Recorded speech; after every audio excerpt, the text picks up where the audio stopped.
All right. I'll go ahead and admit everybody. We've only got a couple of folks. Oh, we've got more than I thought. All right, good. Yeah, I've been trickling in. Yeah, I shared it with my long COVID group so that, oh, you already have somebody coming in from there. That's good. Yay. Hi, everybody. Thanks for joining us today. This is the Zoom discussion all about mask blocks. It's being hosted by Public Health Action Network and Air Support Project. I'm Teresa O'Connor. I'm the Communications Manager for Public Health Action Network. We are a nonprofit that is focused on clean air for all as a human right. And to that end, we're also focused on mitigation strategies, masking, air purifiers, far UVC, and sharing evidence-based information about COVID and other airborne pathogens. Melissa, can you tell us a bit about Air Support Project? Yeah, Sarah Massey and I are with Air Support Project. We are a partner nonprofit of PHAN. We are focused on clean indoor air. Um, we have two projects going related to that, one of which is particularly pertinent for today. The first one is we are working on developing a low-cost open source MERV 13 based air purifier. And the second, which we will be making an official announcement about soon, is a network to increase access to PPE and clean air equipment in Chicago, which is something that we really hope is going to be able to help Mask Blocs, do what they do and kind of serve as a pilot project to kind of expand this kind of model across the nation. That's right. Excellent. So we're really excited Okay. to be And to talking to Mask Blocs today. yeah, we're excited about that too. Um, Also joining us today for Public Health Action Network, we have Amanda Finley, and we also have Keith Muse. And we can go ahead and get started. Today, our guests are representatives from a couple of Mask Blocs. We have Babs and Max from Mask Bloc of Northern Virginia. If you guys want to say hi. Hello. Hi. Here. Thanks for coming, you guys. And we also have Chris Covell, who runs a Mask Bloc up in upstate New York. It's technically not upstate New York, but Oh, okay. and I say that because that's what I thought it always was before I met my husband who lives here. It's Westchester. We're only 20 miles from the city, but I always referred to anything above 96th Street as upstate, but it's we are so far from upstate. Yeah, we're like lower Westchester County, New York. So Oh, okay. yeah, Okay. the more you know. I don't know anything about New York geography, so I know. that's good to know. All right. We can go ahead and get started. Thanks for coming, you guys. So the first thing I want to ask you guys is Chris, let's start with you. How do you describe what you do to other people? Provide a service for a community that is much needed in an ongoing pandemic. I mean, it's really simple. I kind of feel imposter syndrome-y with my Mask Bloc because it's so new. But then I realized like it's if you have the resources, if you have the stuff, that's kind of why I started it. I stocked up on so many masks over the years, and it's just me and my husband. And we don't do anything really. We don't we don't go a lot of places because the rest of the world doesn't want us to be in public. So there aren't a lot of public spaces but I looked in the closet and I thought we have loads and loads of different kinds of respirators. So I'm going to start a Mask Bloc. And it's pretty easy to do. You just have to, put the word out there, and you kind of have it hit the street. And I do that. I walk around the neighborhood. I go to the barbershop that I used to get my head shaved at, and I'm like, hey guys, if you ever need masks. And I thought for sure they'd be like, get out of here. But they're like, hey, like someone was asking if if they needed masks, and so it's just putting yourself out there and being part of the community and reaching out to people. A lot of people are like, I can't afford it. I don't know where to get them. Like right here, right here, right here. Yeah. That's awesome. That's fantastic. Babs and Max, how would you guys describe what you guys do to folks who might not know anything about Mask Blocks? Yeah, I think we'd be described as a mutual aid organization, and we provide free respirators like N95 to anyone who may need it. There's nothing required of anyone to request masks. Um, yeah. All right. Babs and Max, how did your organization get started? So since we're so close to Mask Bloc DC, they were started in like late 2023.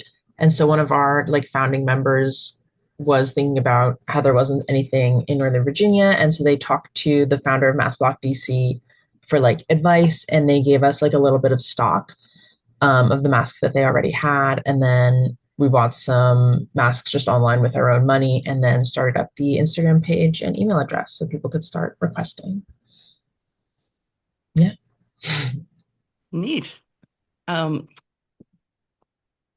why, what would you say why does your Mask Block do what it does? Why are you doing this?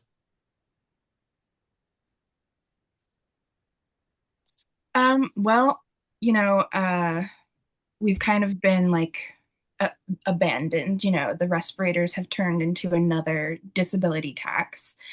So the most vulnerable people with the least amount of disposable income um, kind of need continued support. While it only may amount to a couple dozen dollars a month, that's a lot when the prices of other necessities are only increasing. And often the cheapest, most easily accessible masks offer like the least protection, like surgicals and cloth. And those, of course, are the easiest to find too. Um, you know, Indeed. we want Yeah. people to be protected, especially uh, those who could easily become like very sick. We want everyone to be able to have the protection they need. Yep. Yep. Um, so with regards to it being approached as a mutual aid organization, did you guys come from like a mutual aid background? Um, I'm not sure. I mean, I can't speak for all of the members of our block. We've got like 10 or so right now. But I think some of us have experience with mutual aid and some of us don't. But it's like, from my understanding, the Mask Bloc like tradition of, because there's so many all over the country, and they have a little bit of continuity, but it's usually kind of up to them. But it usually is supposed to be like a mutual aid type of organization, because like it comes from like traditional like blocks from before it was a Mask Bloc. Those were like mutual aid organizations. So we try to follow that tradition, I guess. Yeah, yeah, that makes sense. That makes sense. Um, how does your Mask Block work logistically? Like, where and how are you getting masks and other supplies? And do you do other supplies besides masks? So procuring masks has been like the hardest obstacle for us. It has been important to have connections with other mask blocks for fundraising and bulk buying opportunities, but also reaching out to the community for help when we didn't have any of those is what connected us to your organization. So you helped us restock in the winter months. Yes, we did. That was great. I'm glad we were able to do that. Yeah, which is our like busiest season too. Um, and you know, money is one of the hardest things. So we try and not have any like funds that are like part of the group. We try to only fundraise for what we need. But then also sometimes we'll get requests where we need to ship, and usually that just comes from one of our members. Mm-hmm. We do also sometimes offer tests if we have them, but those are becoming harder to find. And just like the rapid ones are just becoming less useful in this day and age. So we don't get too many requests for those anymore. We still give them out, but they are harder to find because they've been sold off. There's not like currently a lot of tests being sold off anymore. Mm-hmm. Mm-hmm. Chris, are you finding the same thing? Oh yeah. I mean, in all honesty, I don't trust the rapid tests anymore. So I don't have any more in stock, and they are hard to find. I haven't had any requests. All of my requests are for masks, so I don't have any on stock currently. And are you still using the supply that you had when you started, or are you having to procure more?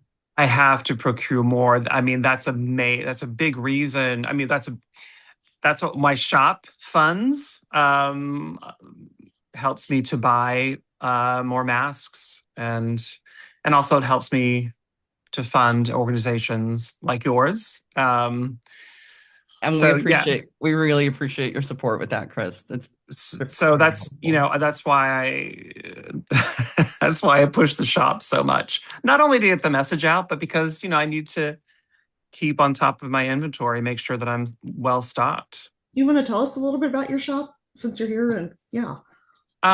It's called Sassy Homo. It's sassyhomo.com. I started it last year, and really as just a place I was laid off from my job of 10 years in September of 2024. I had no idea what to do. And I just started to think about it. And I'm like, I should use this opportunity since I know I have the privilege to. My husband is working. So I just thought to take a chance and start a business. And I thought, I want to put the message out there. And also, I draw a lot. And like, why shouldn't I put my doodles out there and also make it something that is important to me? And it's just another way of advocacy for me. So yeah. Yeah. But and that's funding the masks procurement. Exactly. Yeah. So yeah, I modeled it after the business model is that every purchase is kind of split up. Funding the Mask Bloc, funding organizations, tiny bit goes to me to help live. That would be nice if you could live. That would be great. Yeah. So I started out with like a drawing of a cardinal, and that was and kitties, and the kitties that live next door that are like, I'm their uncle. That was it. And then it just became more about my experience and our experience and what we're going through and what's important. And, I've had a lot of business people tell me it's never going to work. Your shop, no one wants that stuff. COVID's over, all that bullshit. No one's going to buy anything. Hopefully that's turned out not to be the case. Not at all. Not at all. That's I see people in the group wearing your stuff all the time. So I think it's great. It sends the message going, and it keeps the conversation going. And that's what's important. We need to keep these conversations going. And 100%. I always wear my stuff to doctor's appointments. And if I can get just one person going, I mean, people always look at the stuff. Like if someone asks me questions about it, then it's even better. Yeah. So that's a big reason. Long-winded answer. You should put a QR code on there so they can scan it, and put a QR code on a shirt, and then they can scan it and go to your shop. Oh yeah. My QR code's on the back of all my stuff. That's a great idea. Mm-hmm. Chris, what besides getting the mask, what would you say are some of the challenges in doing this work? And have you ever been harassed or verbally abused? Have you seen my latest Facebook post? I have not seen it. Yeah. I mean, they're so clueless. Although, They haven't. although I think what Teresa's more asking are people doing that to your face? Because it's a lot easier to make those kinds of comments Yeah, online. yeah. Although some people will do it to your face. Yes, I have had some altercations with people in my own building here. And some of you might know, I don't really back down. I have a loud mouth. So I've gotten into some arguments, some loud arguments in the hallway of this building with people about that because they think they can just say anything to you. Like, why are you still wearing that? Like, was that to me? So yeah, I've had a little bit of harassment from people, whether it be they actually say something or just the looks or people scream stuff out of their car window as they're driving by, which is cowardly. Yeah. But you know what? I see it like that response tells me everything. If people get so worked up about that means something. Then somewhere they know. Somewhere you're striking a nerve, right? Like, Yep. It's like they say that they don't care about the pandemic and they don't care about COVID, but if they're having like that kind of reaction to it, it's like it's so obvious there's some unresolved stuff going on there that they've refused to examine. Yeah, absolutely. And as far as the mask, as far as the mask block goes, no, I really haven't had any pushback because that's kind of like as needed. People will reach out. It's not like I go door to door and. I mean, Right. I would assume that the haters don't even know that you run a mask block or even know what a mask block is. No. Although there is one guy on Facebook who seems to be investing a lot of time in stalking all my pages and making comments. I'm just like, you go, girl, because so normal. Yeah.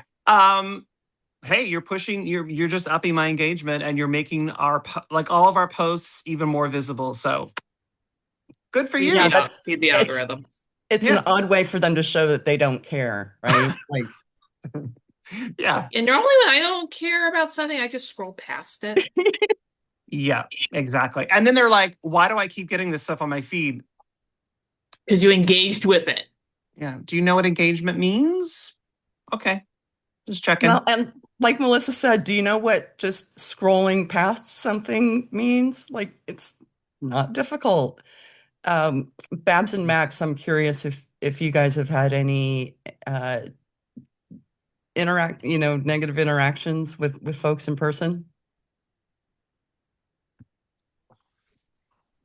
I don't think we've had anything in person.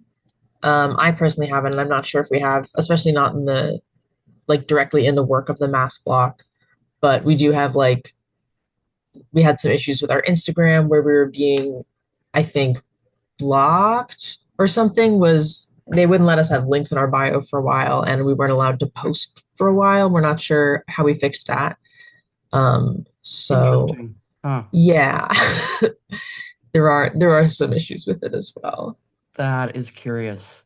Would you say what would you say are the challenges in doing this work? Like besides getting masked, are there any other persistent challenges? Probably outreach.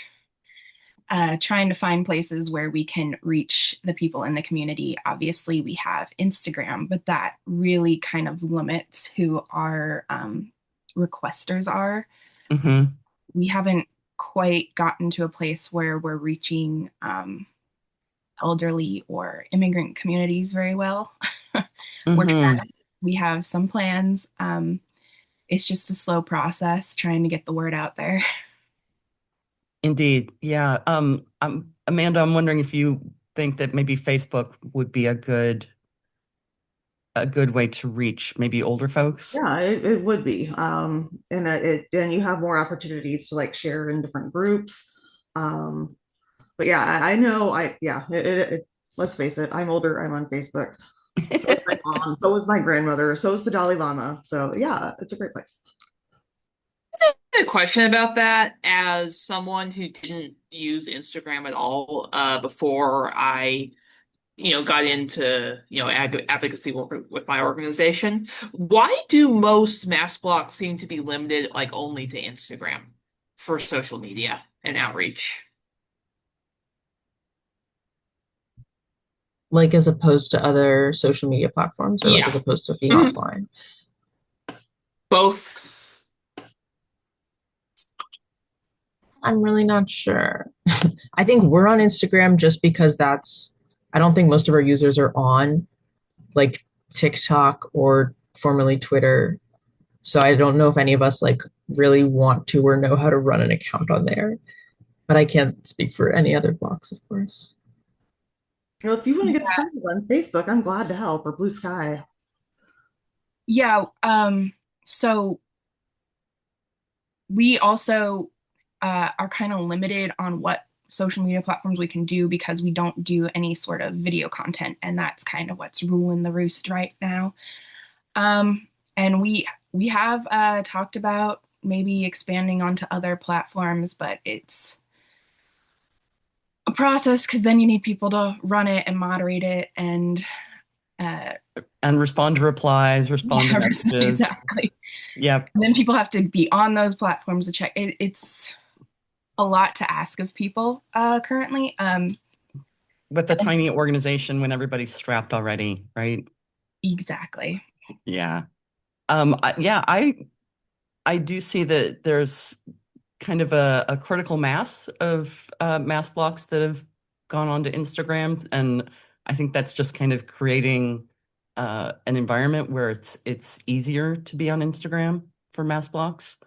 Um, but I would recommend Blue Sky. I think there would be a willing audience of folks who'd be interested there. Yeah, that's probably the friendliest of the Yeah, other online exactly. spaces, although maybe not as much of a solution for connecting with elderly people. Yeah. Yeah, I think A lot of Facebook people is just aren't online I think Well, or only on Facebook is a Facebook. great solution for the older folks.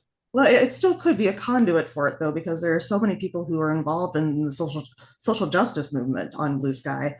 And if you do go that route, let me know. I've got a bigger platform there. I'm glad to share. Yes, she does. Um, Thank you. Chris, do you have any comments about using Instagram or social media? Honestly, the reason I made an account for my mask block on Instagram is because I saw so many other mask blocks on there and I didn't see them anywhere else. So I thought that was a good place to start. I also there's also a link to it on in my shop at the top of the page. I do mention it on TikTok. Yeah, but it's mostly I guess I could push it more on Facebook. I'm not on Facebook as often as I am The on. people on Facebook can be unpleasant. Oh, I know. I've discovered that. Yes, they can be. Yes, they can.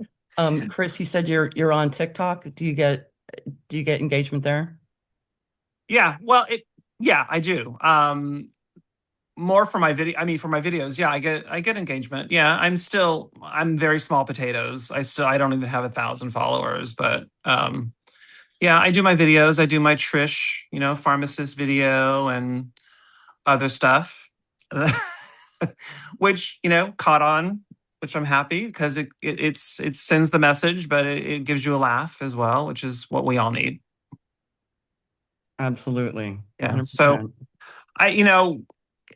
I just want to talk a minute about running a mask block, any kind of organization or business while you're chronically ill, disabled is challenging. Because you don't always have the spoons. And I'm a hyperactive person, even with long COVID. My brain always wants to go and wants my body to go constantly and create stuff and do stuff. And I've learned, especially in the past month and a half, I've just had to kick the brakes, and I feel guilty because I haven't been able to hit the streets and put, I made little flyers for my mask block that I put up. Well, usually get taken down like the next day, but I keep putting them back up. So I haven't had the energy to do that. So it is challenging when you're chronically ill and or disabled, like I am from long COVID. So yeah. Yeah. I feel you, Chris. I really do. I really appreciate your work, and I'm sure it can be draining. Hopefully we can get more folks involved with this stuff. Yep. And yeah, like I said, Amanda, I added my mask block to Mask Bloc directory 2-3 times. It's not there yet. I don't know why. Well, I think, Yeah. and like I said, maybe if more of us were to come in and say, yeah, this guy, so it's not just coming from one person, I don't know if that would make a difference. I mean, perhaps they're getting overwhelmed, which would be a great thing. I heard from somebody else, and they said it hasn't been updated. And Babs, it may have been Max or Babs from Yes. that it hasn't been updated in over a year. Yeah. And I can't remember exactly where I heard it, but I do think that a lot of the online resources, sometimes they just do get abandoned because that person in charge of it has other stuff going on. But there's not a way to know that happened. So it is frustrating if you're submitting it, nothing's happening. Yep. But Yeah, it's kind of a broader problem with online COVID resources. Yep.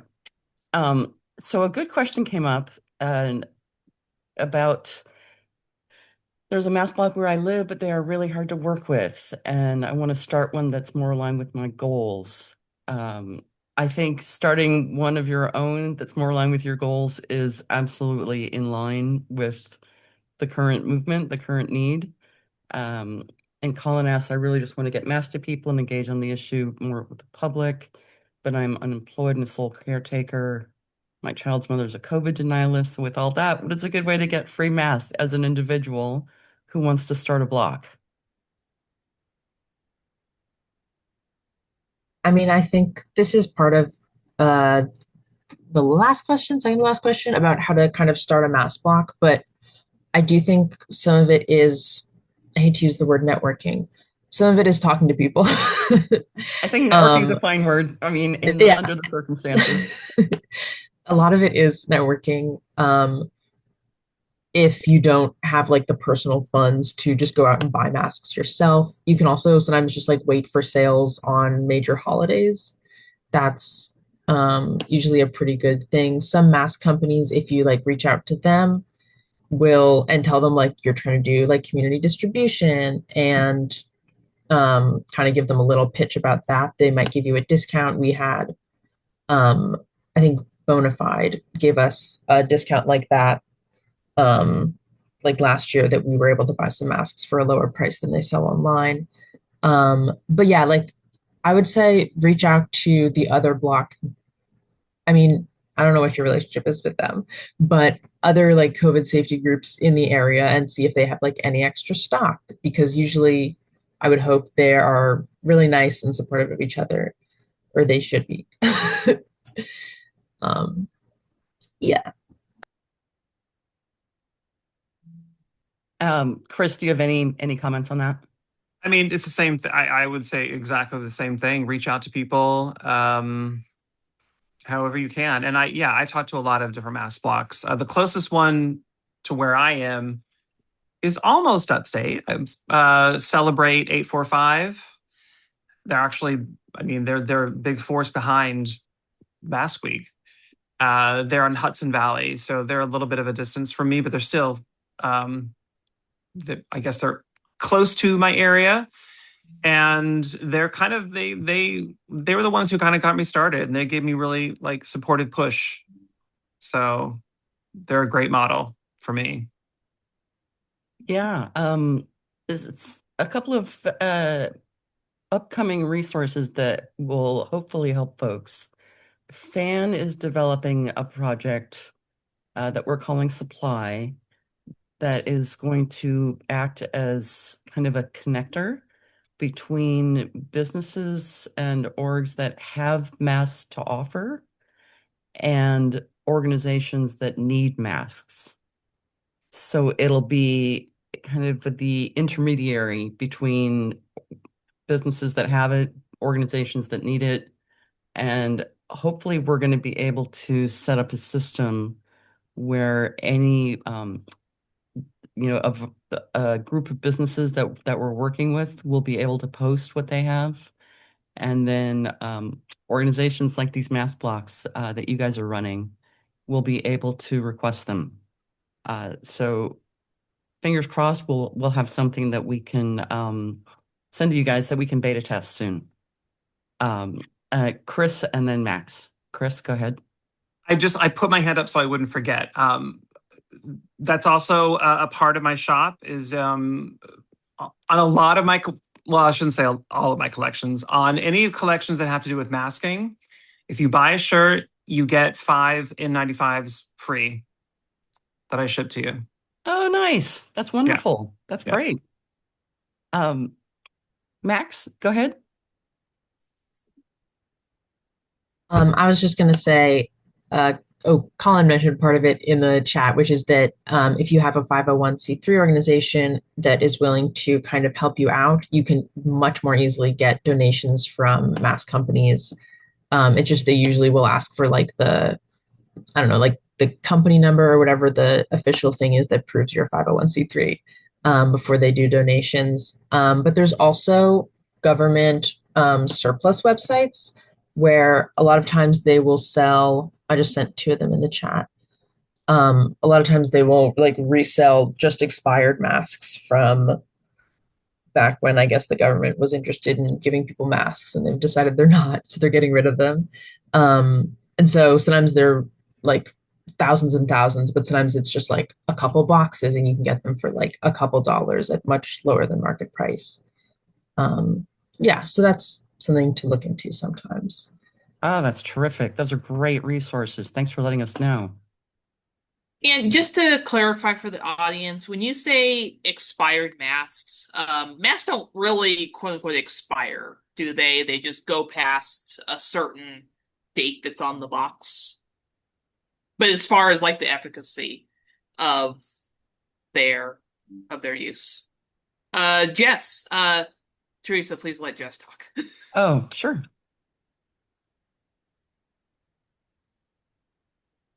Jess, you should be able to unmute. There we go. Hi, I am Jess Poto. I am with the Windy City Tool Bank. We're here in Chicago. We're working with CARN, which is the Chicago Clean Air Resilience Network. That Melissa was talking about in the beginning. Really excited. I think it's a great way to really get things out into the community, create create a network of these organizations and put a little bit more validity behind it. But one of the things that I would mention for anyone that has one in their vicinity is to look and see if you have a tool bank. What we do is we lend tools and other items to nonprofits, but they don't need to have the 501c3. So this is where the mask blocks can absolutely use the services. You can come and get supplies for if you're tabling somewhere or if you need any of those types of things. But the other thing that Tool Bank is always willing to do is take an in-kind donation from a company. So if you are, you have a mask donation, but you need someone with a 501c3 and EIN, I would definitely look into resources like the Tool Bank that service other mission-driven organizations like Mask Blocks. Yeah, I just want to mention for Tool Bank, warehouse space as well. Yeah, we can store them. So if you get that big shipment that you don't want to keep in someone's garage or something like that, tool banks are really good for that. We usually have some storage space that we can put those and make them available to you.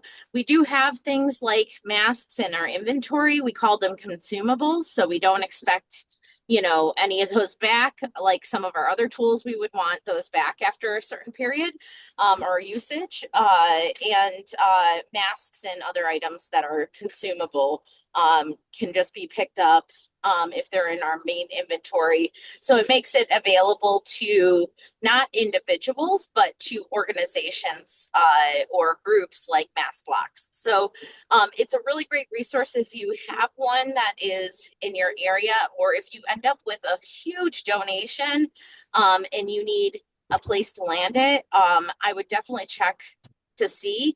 The other thing that we have in our network is our disaster services arm of what we do, and that covers the whole US. Even if we don't have a hub located near, we also can move things throughout the country. So yeah, I'm like a little plug for us, but also just a resource for all of you that are looking for something to help you, because these extremely grassroots level things where people are, doing these, they don't have the tax code and those things behind them. Services like the tool bank are going to be your best bet, because we work to make you more successful. That is our whole mission, is to make mission serving groups more successful. And we don't require that 501c3. So what's the best way for folks to get in touch with you? So there is a national website, toolbank.org. There is on that website, there is a map, and it will show you where all our locations are. We're growing very, very quickly. And if you need to get in touch with me, my name is Jess Poto. I am the executive director at Windy City Tool Bank. So if you do contact us at windycitytoolbank.org, all the emails come to me. So That's for Chicago folks. That's directly for me. If you do need to send me a message to get a connection or ask a question, feel free to do so. You can look me up online. I'm very open. And I'm really excited about this specific topic, just because I know it's so impactful for so many people in my life. Yes, it is. Oh, awesome. Jess, I'm so glad you were able to come today. So I'm looking at I saw it and I was excited. yeah. So I'm looking at the toolbank.org website, and I'm seeing affiliates in Atlanta, Baltimore, Charlotte, Cincinnati, Detroit, Houston, Magic City. I don't know what Magic City That's is. Baltimore, I believe. No, That's Birmingham. Birmingham, Alabama. Okay. Cool. I don't. Nashville, New Orleans, Phoenix, Richmond, Virginia, and Chicago. Yep. What a terrific set of resources. So, you guys can possibly supply masks and Yeah, a lot of our locations actually have masks. And usually when we get them, it's a bulk donation. So we can send those out in any quantity until we're out. Right now in Chicago, we're working on getting a constant supply so that we can start to test, the edges of everything of the program. And we'll have those in our areas. The other things that are on there are some other locations. We do have warehouses, our hubs for disaster. Chicago's the only location that is co-located with the Midwest hub, because I run both parts. I don't know why, but so yeah, there are several locations, even if they're not on our affiliate list. They're because they're disaster locations, but they lend the same items, and disaster has a lot more of the PPE, to be honest. So they probably could get things as well, but we can take shipments. Like we can hold on to things for our organizations. So it's a really great resource, because the goal of everything that we do is to make our end users, the people that need it, get the things faster. and have quality goods, tools, and etc. So yeah, definitely even if you don't see it in your area, reach out, because our network is really wide. Especially when it comes to disaster, we might even be able to help make a connection when it comes to getting storage, etc. So Awesome. And what other kinds of supplies do you have besides masks? we have every kind of like construction and gardening, yard work, etc. tool. But our definition of tools really extends to what do our member agencies need. So we have everything: tables, chairs, tents, generators, sound systems, and the list goes on and on and on. We have lots and lots of things here in Chicago that are, people are like, I can't imagine calling that a tool. So we have silent disco headphones and a dog treadmill. It really depends on what your local tool bank is hearing from their member agencies. If they need it, usually if I get a few requests for it, I look and see if I can source it. So you can really define, if you have a local tool bank, what you need. So if you need something, I know here for CCARN, we're working on adding in, like port accounts and some air purifiers and other things like that. And it's not, we already have some filtration systems in our network, in the tool bank network. So it really just depends. And it's also a really good place, if you have a tool bank near, to see if you can get a like warehouse space or somewhere to run a workshop or something like that. I don't think there's a single tool bank that I know in our network that doesn't have like a classroom space or somewhere that they teach things. So conference room, etc. And most every one of them that I know of usually offer those spaces for free or very, very affordably. So Cool. Oh, that's wonderful. Yeah, Jess is an absolute powerhouse. It oh, sounds thank like you. it. Sounds like it. Yeah, I mean, she is serious. If you reach out to a tool bank affiliate, if it's in your area, they will do whatever they can to get those supplies to you. Very And I cool. saw the question pop up. It's not for individuals, it is only for groups. But as you can see, like a Mask Bloc would be considered a group. There's no specific, like, hey, let's see if there's, like a 501c3 or anything like that. We will, if it's something that we don't recognize or I don't recognize, I will call the person and I will say, are you working in a group to do charitable or mission-driven work in the community? Which a Mask Bloc absolutely is. And so, yeah, it's not an individual based. In Chicago, we're lucky because we also do have a really good partnership with Chicago Tool Library, which is an individual lending library.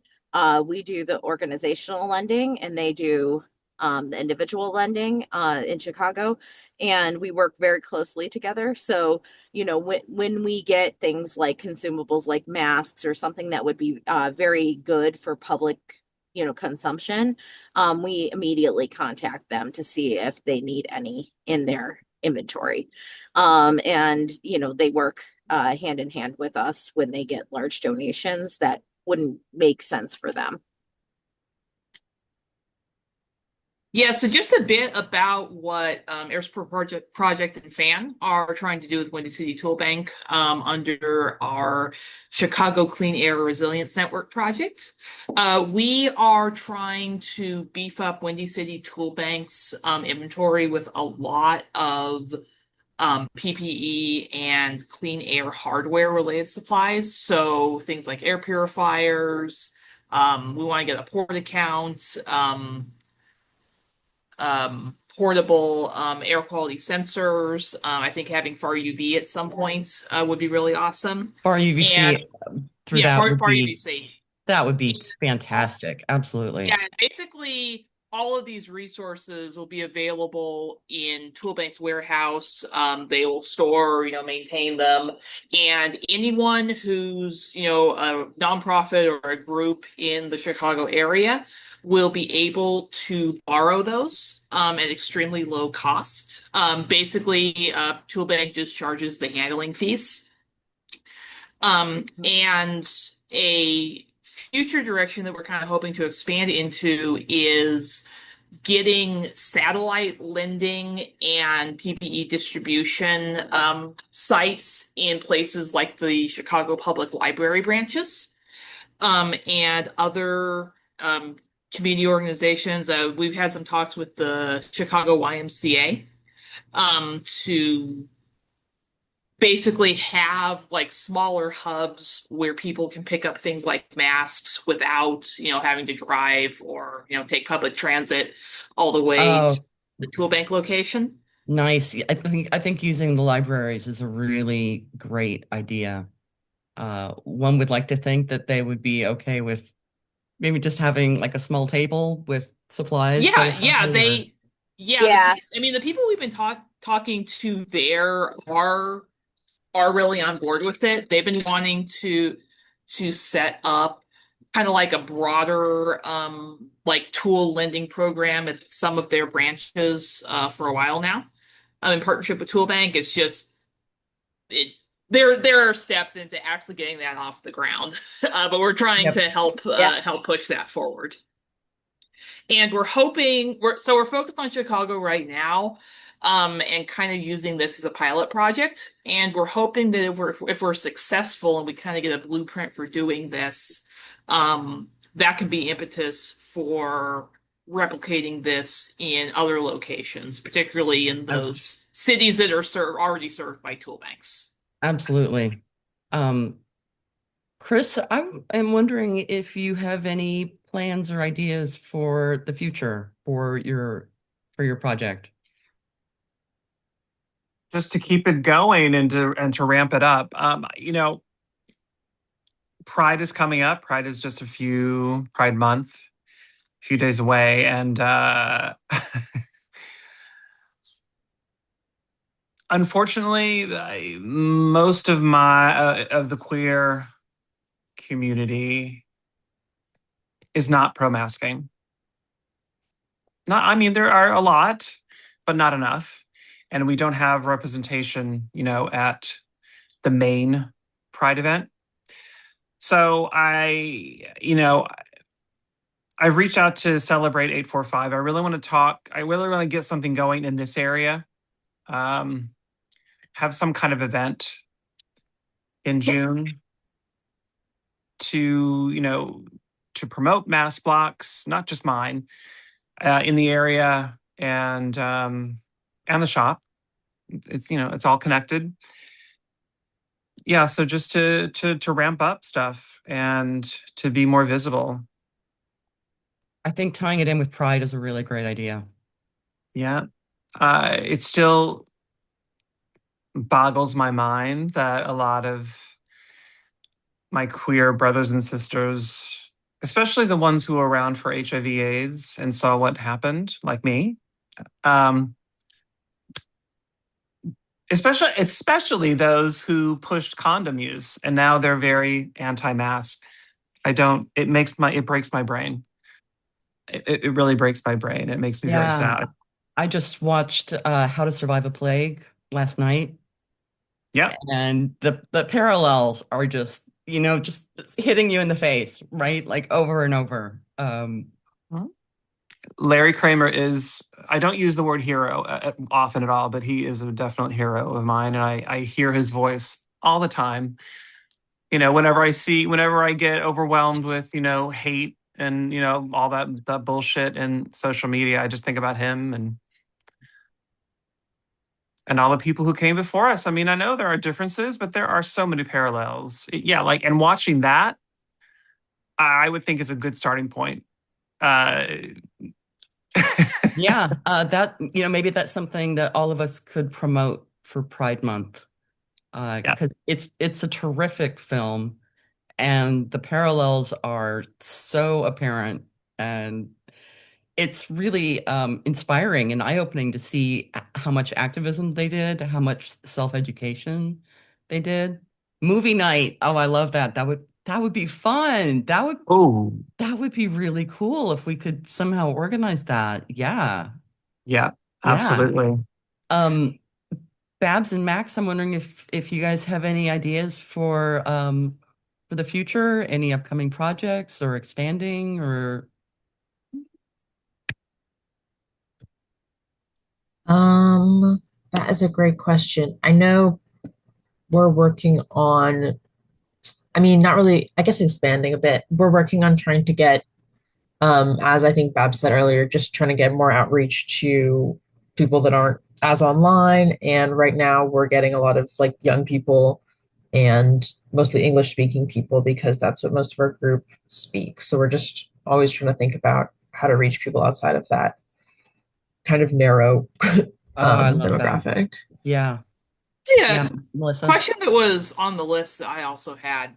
Have any of you been surprised by who requests masks and is responsive to the work that you guys are doing? Yeah. Well, to be totally honest, sometimes we don't even see the people that request because we do like home delivery. So sometimes it will just be like a drop off at the doorstep and I never see someone's face. Hmm. Um, which is like a great option we're happy to offer. But um, let me see, we had written down. We're working with I think like food pantry library type of organization last fall where they have like a weekend where all these different families can come and pick up food from them and they let us like table outside their building for that. And pretty much everyone was interested in at least like a couple masks or a couple tests. Even though I don't think anyone was like wearing a mask when they came by us. But um, yeah, so that was like really nice to see. And yeah, it was very nice to see even people who don't wear masks sometimes, maybe they're going to wear them at like the airport or at a doctor's appointment. All right. They can be mask Um, curious, right?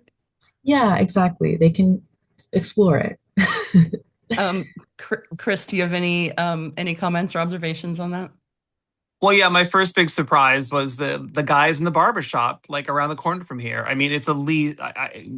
I thought they would kick me out, when I walked in there, and I'm like, well, it was more like poke my head in, and I was like, hey guys, because I mean, the guy who used to shave my head, he's young, he knows who I am, so he was very welcoming. He's like, yeah, like I'll take a flyer. He's like, I'll take a couple masks. Okay. And there have been a couple instances where someone found me on Facebook, and he was just going to pick up one of my air filters, and I just I said, hey, if you need any high quality respirators, and he was like, oh my God, actually, yes. My son is asthmatic and we're having a lot of issues. I'd love to have one in his room. And that just felt really good. And like an hour later, he sent me a picture. It was all set up and running. And Oh, how cool. How yeah, nice. to me, that's the whole point. That's it. That's the whole point. So yeah, that was great. That was a surprise. That's awesome. Yeah. That's a great surprise, right? Like Hmm. that's exactly what we're looking for. Yeah. Um, all right. Well, I think we're pretty close to being able to wrap up here. Something I did just want to make sure we ask is what's one thing that you think people should know about mass blocks? Chris? Don't be intimidated by it. That's why we're here. Reach out. We're not here to judge. If you need masks, if you need respirators, you've never worn them before, you're mask curious. Uh, we're here and happy to provide and happy to educate. Very good. Yeah. Thanks. Mhm. Babs and Max, do you have any comment about what would be one thing that you think folks should know about mass blocks? I mean, other than that they exist, I feel like not a lot of people know that as well. Yes, they exist. That would be a big Yay. one. But yeah, I mean, I think Chris said it very well. Like, we're here, reach out to us. We're here to help. All right. All right. Well, I want to thank everybody so much for coming. I think this is a great discussion. I hope we can keep these discussions going. Let's support each other on all of our social media platforms. And we want to just encourage everybody to keep masking in public places, especially the big three, grocery stores, healthcare settings, and mass transit. Very good. Love it, Chris. And yeah, keep encouraging, your friends and family to mask up. This is World Mask Week. So we're sharing a lot of things on social media. Chris is asking for folks to post selfies. Yes. And yeah, tag Sassy Homo or well, Sassy_Homo when you do. And I'm going to choose a winner at random. They get a Mask Week bundle of goodies from my shop. Excellent. All right. Amanda or Melissa, Keith, Sarah, do you guys have any closing comments you want to make?